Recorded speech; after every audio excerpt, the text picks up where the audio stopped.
une pièce finie.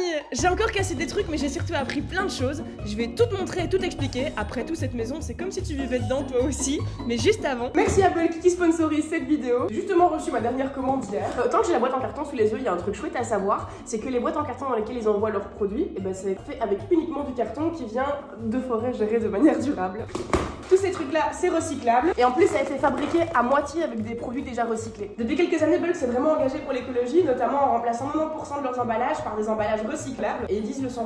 Donc par exemple cet emballage est recyclable et là-dedans il y a de la très bonne whey. Ça c'est ma whey préférée. Le goût caramel latte est délicieux. Les protéines c'est le ciment du muscle. Quand tu fais du sport, tes muscles ils ont besoin de carburant pour se construire et c'est ça, les protéines. Qu'est-ce que j'ai commandé d'autre? Je vais tester ces biscuits cette fois-ci. D'habitude c'est ceux-là mes préférés. Ils goûtent l'Oreo mais je me dis que cette fois-ci j'allais tester les versions chocolat blanc. Des biscuits protéinés, ils sont pas très caloriques donc ça fait un snack idéal pour les gens qui font du sport ou qui veulent simplement faire un peu attention à leur santé.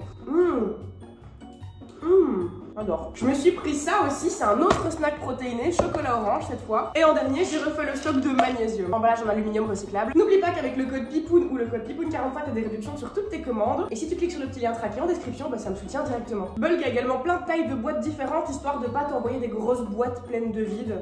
On connaît. À chaque fois, il faut un Tetris hyper optimisé. Bref, merci Bulk, et c'est parti. On en était où déjà? Alors le plafond c'est check, papier peint check, peinture check, les portes check. Ça a l'air presque fini, mais j'ai encore plein de projets pour cette pièce. Et pour plein d'autres pièces aussi. Bon déjà ces tuyaux sont affreusement sales. Et laids. Et sale. Je vais tenter d'en poncer la surface et pour ça j'ai besoin d'un grain très fin. Là j'ai du grain 240 donc c'est très fin. En gros il y a plusieurs niveaux de papier ponce. Le grain 16 c'est souvent le plus gros grain pour des ponçages de grosses brutes. C'est pour retirer la peinture ou autre. Et plus tu montes dans les grains, plus ce sera un ponçage délicat avec un rendu lisse. En général ça s'arrête au grain 280, donc du 240 c'est déjà extrêmement fin. Ça devrait enlever la couche de saleté sans griffer mes tuyaux. Et déjà on part sur une bonne nouvelle, sous la crasse se cachaient de très jolis tuyaux en cuivre. Je vais ensuite m'occuper des attaches qui sont bien laides. Vous êtes laide. Pour ça je protège les tuyaux avec du tape et puis on va les peindre.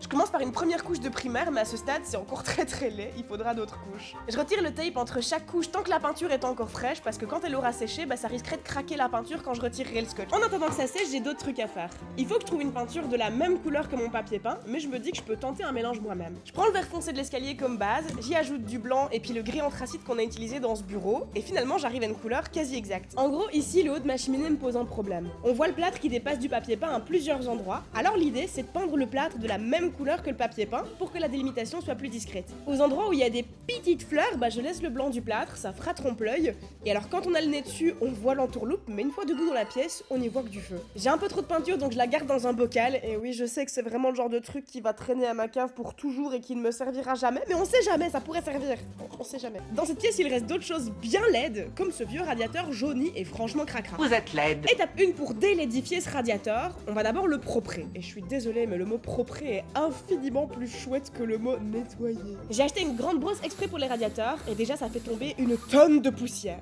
C'est moi le ramoneur de radiateurs. Regarde toutes les crasses qui en sont tombées. Ensuite un chiffon et de l'eau savonneuse, et quand je vois la couleur de l'eau, mais mon dieu c'était plus que nécessaire, c'est dégueulasse les radiateurs. Maintenant je peux finir de polir le tuyau du radiateur. J'avais pas encore fait cette section parce que ça servait à rien de nettoyer ce tuyau si c'était pour faire tomber la crasse de mon radiateur dessus ensuite. Maintenant que mon tuyau est tout propre, il faut le protéger. J'ai trouvé un vernis transparent qui est compatible avec les métaux, je protège le mur avec du carton, et pchit.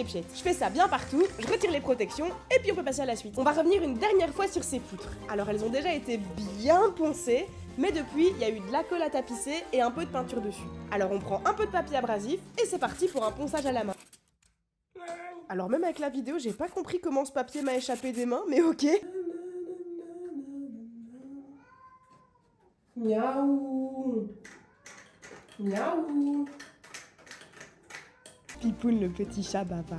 J'aime bien parler avec lui. Ensuite, je peux passer à la couche suivante pour les attaches du radiateur. Bon, c'est toujours pas ça, mais c'est déjà mieux. On va dans le bon sens. Et puis maintenant que les grosses crasses c'est fini, je peux enfin retirer la protection de mes châssis. Ça faisait genre 6 mois qu'on avait posé les nouveaux châssis et on avait toujours pas retiré le plastique. Et je vous laisse encore quelques secondes de ce plan vidéo parce que je sais pas toi, mais moi je trouve ça hyper satisfaisant. Oh, j'ai presque envie de racheter encore des nouveaux châssis juste pour pouvoir le faire une deuxième fois. Et maintenant, place à la suite. On shake. Il faut bien mélanger la peinture et le café. J'ai enfin trouvé ce que je veux faire de ces poignets.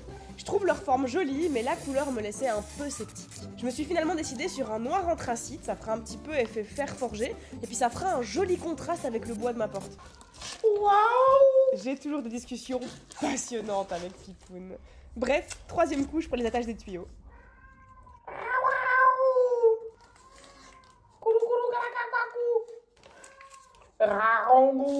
Et après, je m'étonne que mes voisins ils me regardent bizarrement.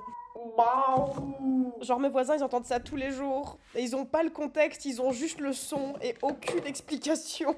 Et cette couche-ci, on dirait que c'est la bonne, ça commence à avoir de la gueule, on verra quand ça sera sec si ça me convient. Bon, pour revenir sur ce radiateur, certes, maintenant il est propre, mais il est toujours laid. Alors je protège les murs avec du papier auto-adhérent, c'est un genre de carton qui colle légèrement, c'est bien pratique. Je protège également toutes les pièces qui doivent l'être avec du scotch, parce que le projet, ça va être de lui redonner un bon coup de blanc à ce vieux radiateur jaunâtre. Je commence par le frotter avec une éponge légèrement abrasive, l'idée c'est de griffer légèrement la surface pour que la couleur puisse adhérer. Ensuite, il faut dégraisser. Dégraissant puissant pour applications diverses. Formidable. Écoute, chit. Ça ne chit pas. Chit, toujours pas.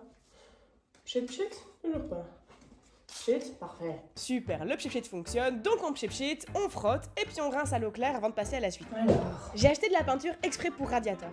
C'est une peinture qui résiste à la chaleur et qui traite la rouille en bonus. Donc les quelques zones rouillées de mon radiateur seront comme neuves à la fin. Oh merde. Oui. J'ai trempé mes cheveux dedans.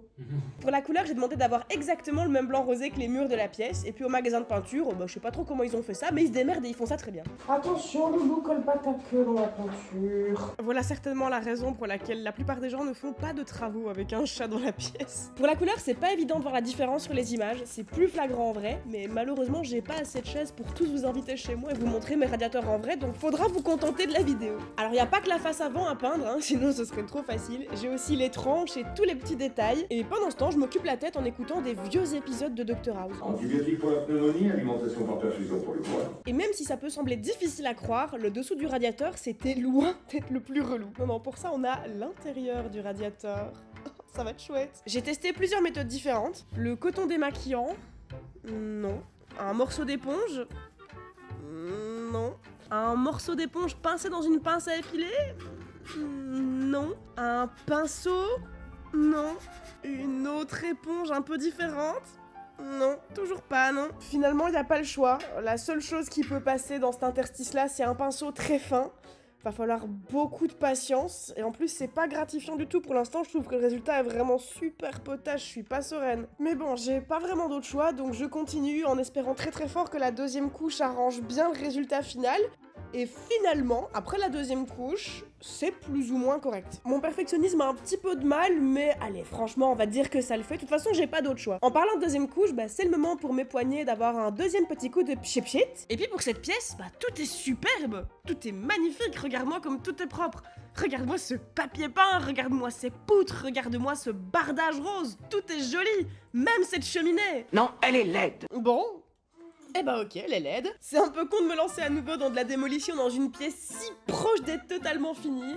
Mais je ne veux pas de cheminée LED dans mon bureau joli. Alors le projet, ça va être de casser les briques et de voir ce qu'il y a derrière. Les briques de ma cheminée, j'ai l'impression que c'est des fausses briques. C'est bon, qu'est-ce qu'il y a derrière?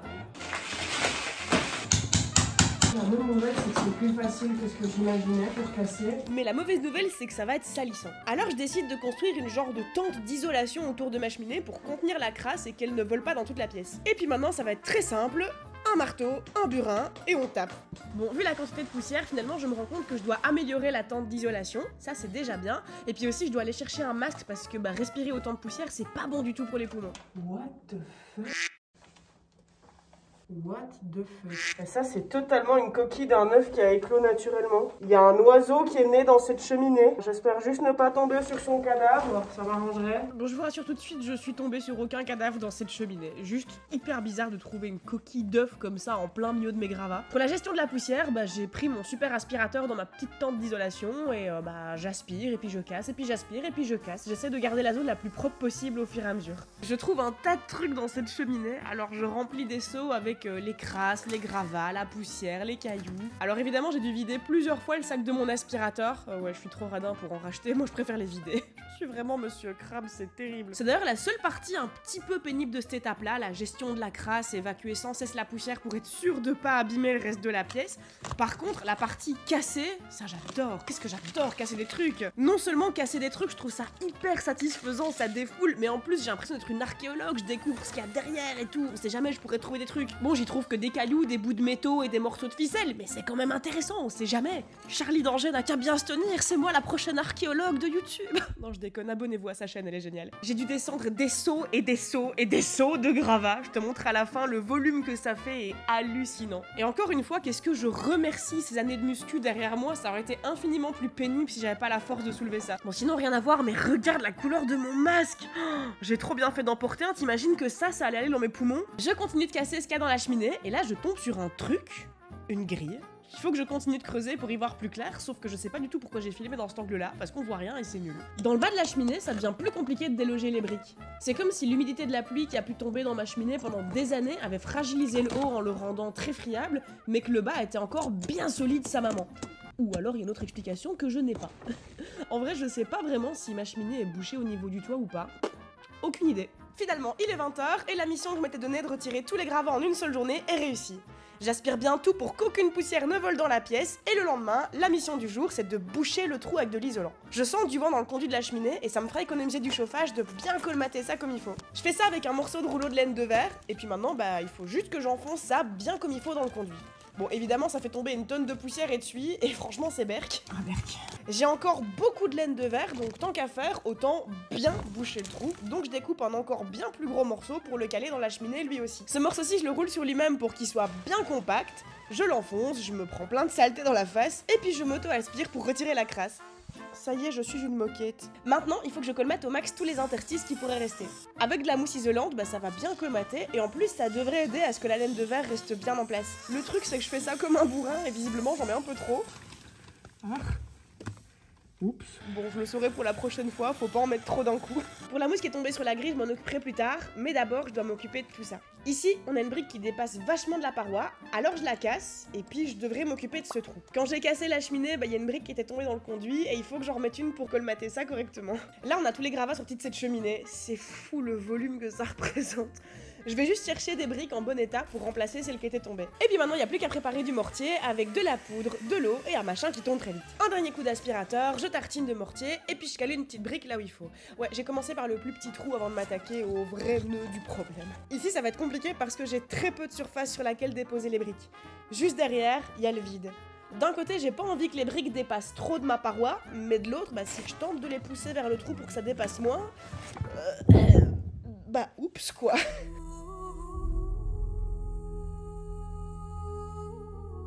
Du coup, faut que j'en mette une autre. Je colmate tout, j'essaye de solidifier ce que je peux avec du mortier, j'essaye aussi que la paroi soit à peu près droite, mais c'est clairement pas droit du tout.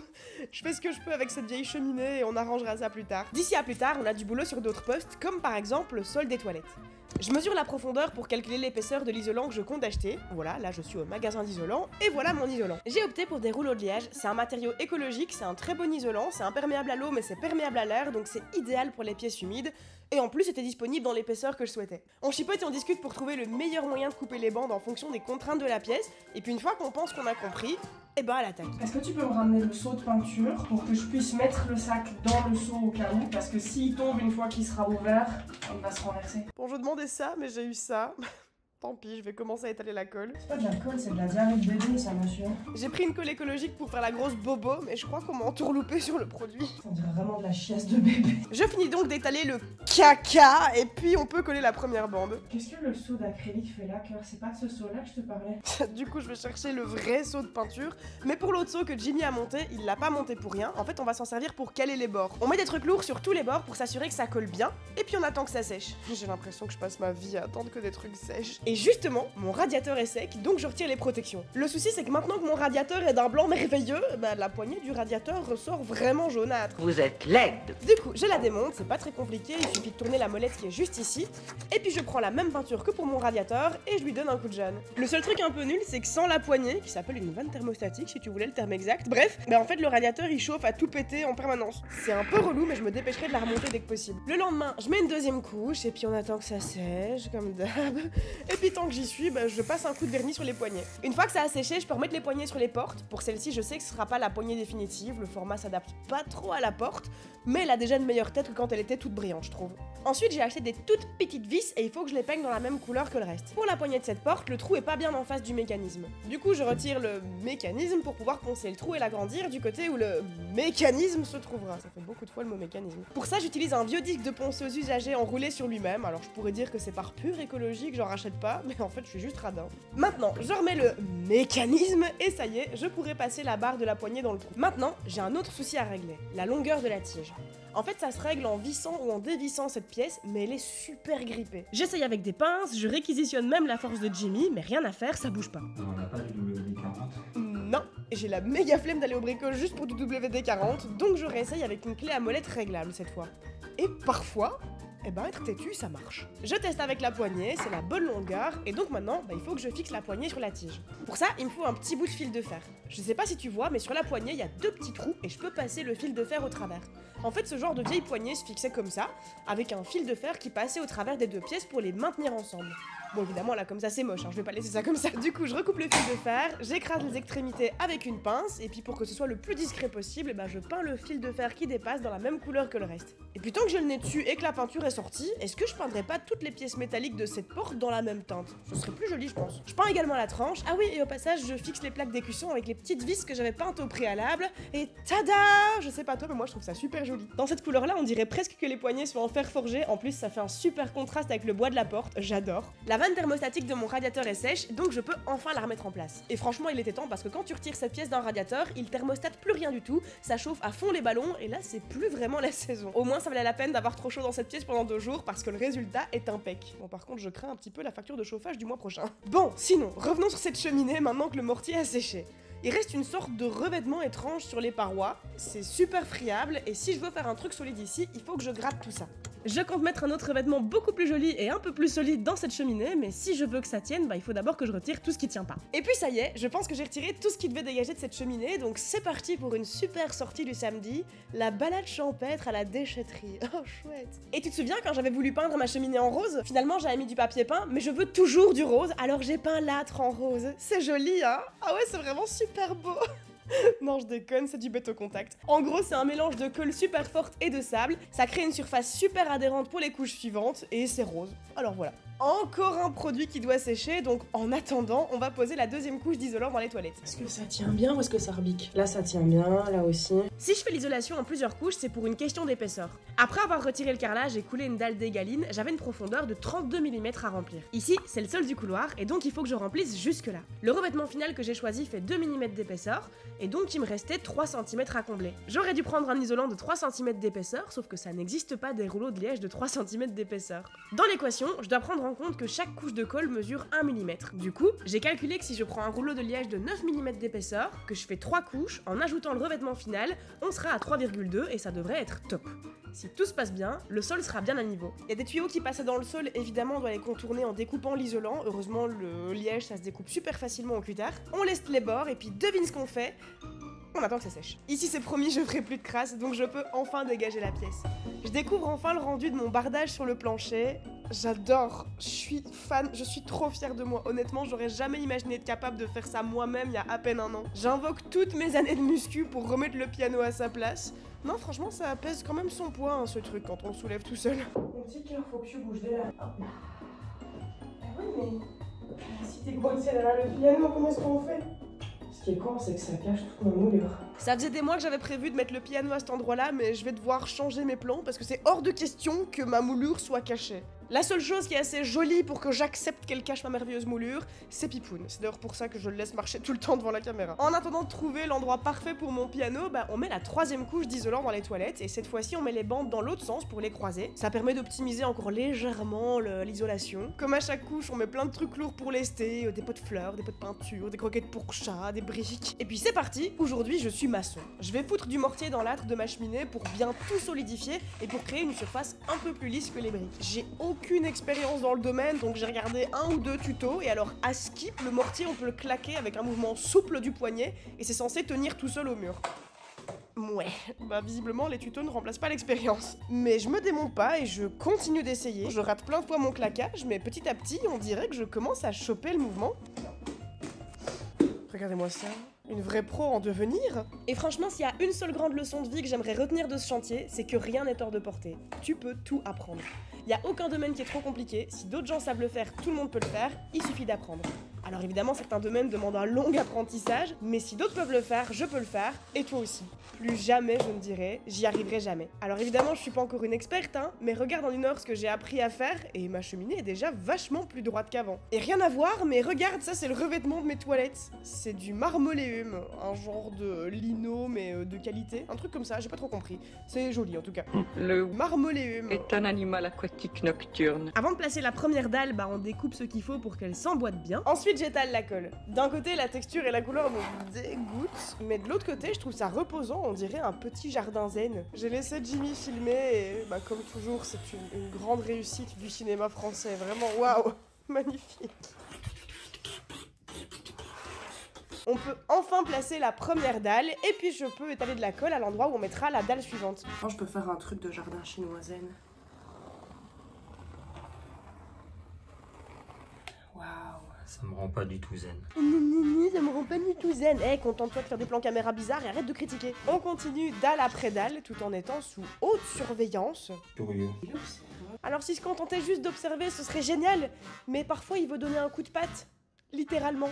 Ça y est, il a marché dans la colle, il a marché dans la colle. Attends, je vais nettoyer sa patte. Oui, mais Goulou, t'as marché dans la colle, espèce de chaton, là. Oui, je sais, t'aimes pas.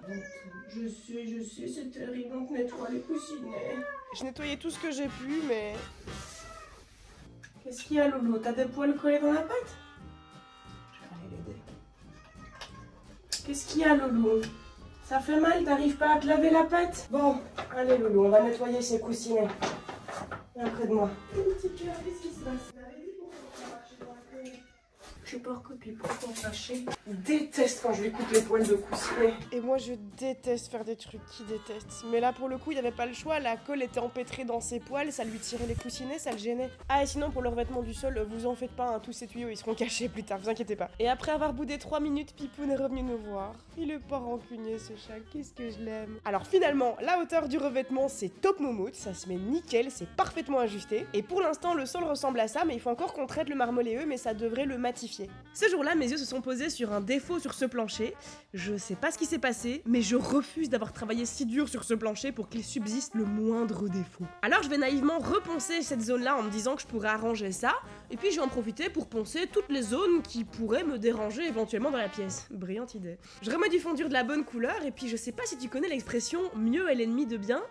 Eh ben j'aurais jamais dû faire ça, mais je vais aller au bout de ma connerie. 2 couches de fondure et puis le vitrificateur, tout ça pour découvrir que c'est encore plus laid qu'au départ. Vais-je m'en contenter et arrêter le massacre? Non. Je vais acheter une ponceuse à bande et recommencer en entier les lattes touchées par ce carnage.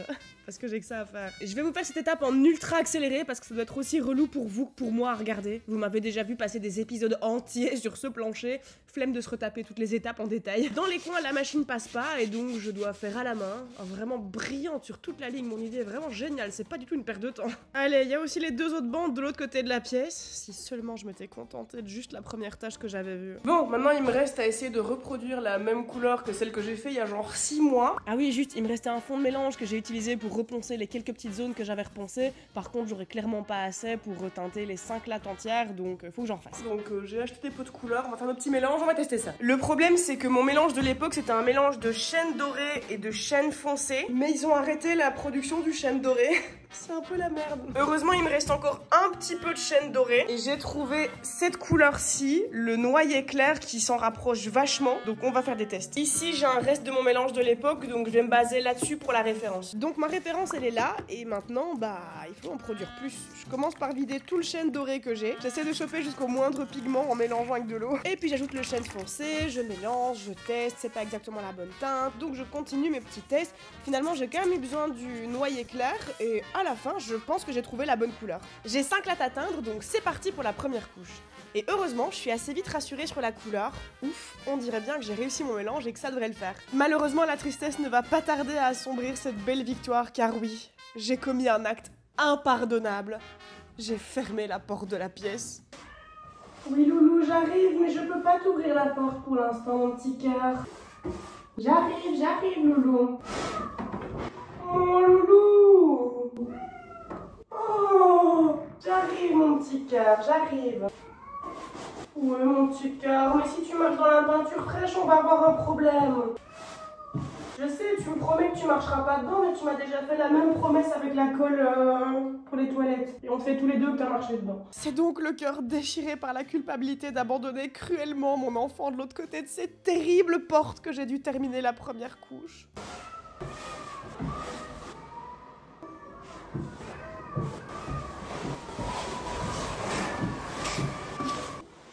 Je sais, tu te sens mis de côté, mon petit cœur, et t'es curieux et tu voudrais voir ce que je fais. Comment va-t-on survivre? 10 minutes séparées l'un de l'autre, c'est atroce. On se dépêche pour le Loulou qui est triste. Je suis d'accord, j'arrive. Il ne reste plus beaucoup à faire. Je dirais bien, regarde, il reste quasi rien, mais tu peux pas le voir d'ici. J'arrive, Loulou, j'ai presque fini, c'est promis. Voilà, Loulou, voilà, j'ai fini. Attends, j'enjambe ceci, hop là. C'est sans mieux maintenant. Bon, Pipo est rassuré, donc je peux passer à la suite. Je prépare du mortier pour combler 2-3 petits trucs sur ma cheminée. Ah oui, et bah oui, le manteau de la cheminée s'est décroché pendant le processus. Une joie. Justement, je comble les trous pour pouvoir refixer ça sur une surface sans creux. J'ai préparé trop de mortier, donc je me dis que j'en profiterai bien pour aller réparer la brique que j'avais faite tomber en arrachant le soupirail cet été. Donc je mets du mortier, je mets des briques, et puis je remets du mortier, et puis je remets des briques, etc. Ah, il pleut. Arrête la pluie, attends encore 5 minutes s'il te plaît. C'est pas fini. Merci la météo belge, encore un timing parfait. Il pleut dans mon mortier. Je me dépêche de finir, mais finalement la pluie aura raison de moi. Bon allez Drache, on va rentrer. Et pour l'instant c'est super moche, mais au moins ça comble tout. Maintenant, je vais m'occuper de fixer à nouveau le manteau de la cheminée. Je sais pas avec quoi fixer ça, alors j'ai demandé à un employé de chez Monsieur Bricolage, mais je suis pas tombée sur le plus sympathique des vendeurs. Mais je suis occupé là, tu vois bien, non? En plus je suis menuisier, moi je suis pas maçonneur. Ok.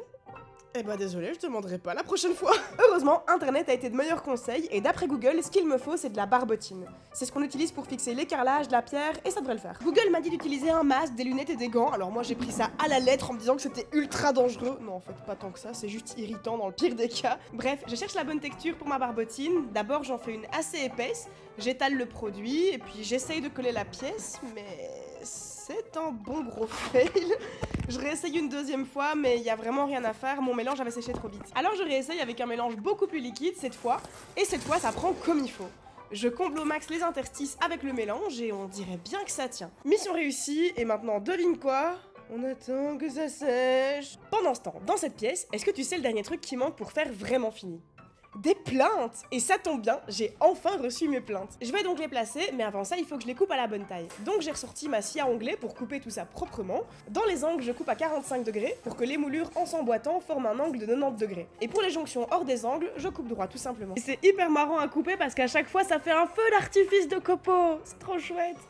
Bon, ce sera très chiant à nettoyer, mais ça on verra ça plus tard. Alors, à ce stade, je mets pas de colle, je me contente simplement de couper tous les morceaux à la bonne taille, parce qu'en fait, il faudra que je peigne mes plaintes avant de les placer, mais juste avant, je vais faire un truc qui n'a absolument rien à voir, la prochaine phase de la barbotine. La première fois, j'avais recollé juste la petite pièce, mais cette fois, je vais devoir recoller le bon gros morceau, sa mère. Et alors, je me doute que vous auriez été assez curieux de voir comment je m'en suis sortie, mais à la place, vous allez pouvoir admirer le dos de Jimmy. Voilà. Super. Ma barbotine a pris comme je voulais, c'est bien figé et en plus j'ai pu caler la pièce avec les anciennes attaches de la cheminée qui étaient prévues pour, mais il y a quand même pas mal d'espace sur la tranche et ça m'inquiète. Alors il me vient une idée. J'ai pris une très grosse seringue, j'ai coupé le bout pour agrandir le trou, ouais j'ai circoncis une seringue, et puis j'ai commencé à injecter ma barbotine dans la tranche. Maintenant l'autre côté de la cheminée est jaloux, lui aussi il voudrait de la barbotine toute neuve, donc bref j'ai refixé cette pièce là également. En gros j'ai tartiné un max de barbotine sur cette pièce, et puis je l'ai plaqué contre le mur. Là tu peux voir l'excédent qui coule dans le bas, mais pas de panique, ça se nettoie super facilement avec des lingettes. Sinon je sais pas si t'as remarqué, mais quand j'ai fixé le haut, bah ça a décroché le bas. Je vais jamais m'en sortir à ce rythme. Du coup je tire la pièce, je cale un max de barbotine barbotine derrière, je remplis les joints et ni vu ni connu. Je remplis également les joints dans le haut, ça solidifiera le tout et puis en plus c'est plus esthétique. Et puis comme je t'ai dit, la barbotine ça se nettoie super facilement aux lingettes. Et voilà, une bonne chose de faite. Maintenant je peux lancer l'atelier peinture de plinthe, mais si je voulais finir la cheminée avant, c'est à cause de ça. Ici, ma plinthe dépasse du bord de la cheminée et je voulais m'assurer que la cheminée ne bouge plus avant de prendre mes repères. Je trace une ligne au bord, je sors ma ponceuse et puis catastrophe! Il me faut un disque de ponceuse neuf, je crois que c'est ça de trop utiliser les mêmes disques sans les remplacer. Je disais donc, l'idée c'est de poncer jusqu'à la ligne pour créer un arrondi un peu plus smooth. Et je veux créer cet arrondi avant de peindre les plinthes parce que j'ai bien l'intention de peindre l'arrondi dans la même couleur que tout le reste. Pour les creux des moulures, j'y vais au pinceau, pour le reste de la plinthe, j'y vais au rouleau, et puis voilà, y a pas franchement grand chose d'intéressant à dire, ouais voilà, c'est la première couche de primaire, on passe à la suite. Pour revenir sur la gestion de ma catastrophe sur plancher, dans la suite des opérations, il me reste encore à égrener, c'est-à-dire poncer très légèrement, et puis à passer la deuxième couche de fondure. Après ça, il faudra la première couche de vitrificateur, et puis la deuxième couche, et puis la troisième couche, mais d'ici là, tu sais ce qu'on doit faire ? Attendre que ça sèche, exactement. Et justement, le primaire de mes plinthes a eu le temps de sécher, donc c'est parti pour la première couche de peinture. Je peins mes plinthes dans le même blanc rosé que le reste de la pièce, parce que déjà je trouve cette couleur super chaleureuse, et puis parce que sinon on voit que c'est pas totalement le même blanc, et j'aime pas. Pendant que ça sèche, revenons sur le plancher qui a eu le temps de sécher. J'égrène, c'est nécessaire entre chaque couche. En fait, je sais pas trop expliquer pourquoi, mais ça préserve la texture naturelle du bois. Et admirez ma technique d'égrainage.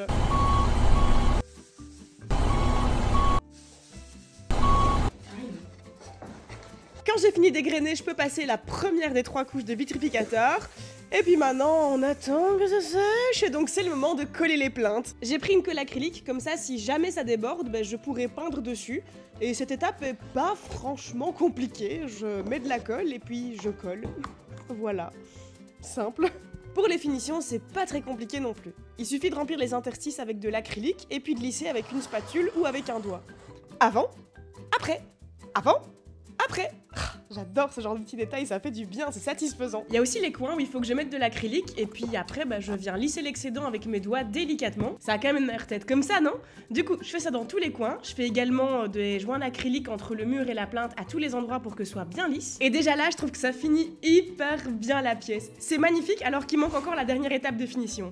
Mais bon, pour cette dernière étape de finition, tu sais bien, il faut qu'on attende que l'acrylique sèche. En attendant, on passe la deuxième couche de vitrificateur, j'ai égrené juste avant, t'inquiète pas. Et puis je prépare à nouveau du mortier pour continuer d'avancer sur ma cheminée. Les parois sont pas droites du tout et j'aimerais beaucoup arranger ça. Une autre chose que j'aimerais beaucoup, c'est que Pipoun ne marche pas dans mon vitrificateur tout frais. Jeune loulou, le vitrificateur est frais, tu vas marcher dedans. La capture du loulou sauvage. Au revoir loulou, au revoir. Alors, dans les trucs dismanchi de ma cheminée, il y a plusieurs choses que j'aimerais bien régler. Pause vocabulaire, dismanchi, mot wallon pour désigner un truc tout pété, pas droit, bancal. J'aime bien ce mot. Dans les trucs à régler, il y a cet angle-ci. Je trace une ligne là où le mur devrait arriver pour être droit, mais il y a surtout ce dénivelé que j'aimerais bien combler. Je pense pas pouvoir tout combler en une seule fois, je vais déjà combler ceci, alors je trace une ligne pour le repère. Ah oui, j'avais pas de règle sous la main, mais j'avais une chute de plainte et ça marche très bien. Et puis de l'autre côté, y a pas grand chose à combler. Du coup, je vais essayer de combler cette ligne pour cette fois. En vrai, ça fait déjà pas mal de matière à ajouter, ça fait bien 10 cm de profondeur facile. J'aurais pas assez de mortier, ça c'est sûr. Déteste cette musique. Pourquoi je l'ai en tête? Vous faites de la full tour sur le cheminée. Et la full tour sur le cheminée. Je vais regarder Dr House, ça m'occupera pendant que je suis une maçonne. Il fera ce contre toi. On ne peut pas avoir fait ça. Finalement, je vais pas regarder très longtemps parce que tout compte fait, en fait, j'aime beaucoup le bruit que font les plutches de mortier. Franchement, tu me proposes un ASMR mortier claqué, j'achète. J'achète fort. Et alors, c'est pas encore totalement droit, mais c'est déjà carrément mieux. Couche après couche, on va y arriver. Et puis maintenant que mes joints ont séché, je peux les peindre dans le même blanc que tout le reste pour smoother ça un max. Évidemment, je protège bien le sol, ce serait con de faire une tache de peinture sur mon beau plancher. Et tada! Voilà ce que ça donne! Ça change quand même vachement la pièce, hein! Non, je déconne, je suis au magasin de carrelage. Je sais exactement ce que je cherche, mais je tombe quand même sur des trucs intéressants, genre ça, ou ça. Je pense pas m'en servir, mais je trouve ça joli, donc je retiens que ça existe, on sait jamais pour la suite. Et alors, après avoir comparé 2-3 modèles qui se ressemblaient un petit peu, et ben voilà exactement ce que je cherchais. Ces carrelages, je les commande pour pouvoir carreler l'intérieur de la cheminée quand ce sera prêt. Et finalement, c'est décidé, le piano va dégager dans l'autre pièce. Et attendez, mais c'est quoi cette tête? Je déteste le piano! Cette fois, déplacer le piano était un peu plus galère, parce que je pouvais pas soulever un côté et puis l'autre comme à chaque fois que je le déplaçais dans cette même pièce. Pour passer la porte là avec l'encadrement, ce sera pas possible de faire comme ça. Donc on a dû trouver une astuce et finalement ça a été de créer une espèce de rail sur lequel on a pu mettre les roulettes du piano pour le faire rouler sans que ça abîme le plancher. Parce que ouais, avec ce poids-là, ça aurait abîmé le plancher. Et en parlant de plancher, il me reste la dernière couche de vitrificateur à mettre, mais je crois que ça se voit qu'à ce stade, j'en peux plus. J'ai complètement perdu patience, j'en ai marre de réparer ma connerie. Mais au moins, ça y est, c'était la dernière couche. Dernière étape dans cette pièce, la lumière. J'ai trouvé un chouette luminaire, mais le câble est laid. Pourquoi vous êtes laide? Alors, cloup, adieu le câble laid. J'ai trouvé un câble beaucoup plus joli, alors je le connecte à ma lampe. Pour ça, il suffit d'entortiller les câbles de cuivre ensemble après les avoir dénudés pour créer un contact et puis ensuite tu mets du scotch isolant autour de chaque câble. Maintenant que j'ai pu connecter le nouveau câble, je peux remonter toutes les pièces que j'avais dû démonter pour accéder au câble et puis je prépare l'élément suivant. Est-ce que tu te souviens de ce vieux voltmètre dont j'avais retiré le mécanisme? J'aimerais bien passer mon câble dedans, mais le trou est trop étroit. Du coup, je me dis que je pourrais peut-être agrandir le trou si je ponce les bords avec une petite lime et en vrai, avec un petit peu de patience, ça finit par marcher et bim, ça rentre. Étape suivante, fixer les attaches. J'ai trouvé de super crochets en fer forgé magnifiques. Ici, ce serait le crochet de la lampe. Et ils ont un pas de vis intégré, donc rien de plus simple, je visse ça dans les poutres.